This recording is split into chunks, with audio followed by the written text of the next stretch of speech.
সবুজ একটি তরুণ ঘাসফটিং, যার পান্না সবুজ পা এবং ডানা কাঁচের মতো ঝলমল করত, সূর্যের উষ্ণ আলিঙ্গনে সে জেগে উঠল।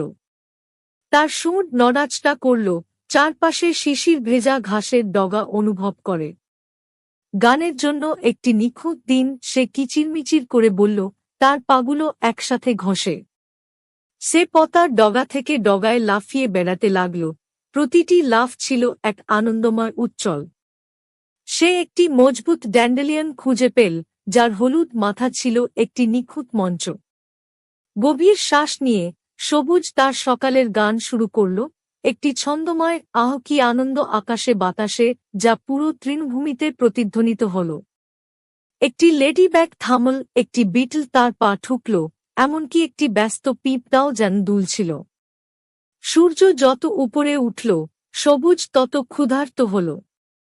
সে একটি নরম ক্লোভার পাতা চিবিয়ে খেল, তার মিষ্টি স্বাদ উপভোগ করল।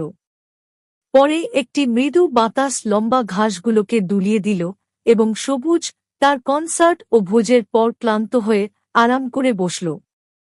সে নতুন সুরের স্বপ্ন দেখল, তার প্রফুল্ল গান দিয়ে আরেকটি দিনকে স্বাগত জানাতে প্রস্তুত।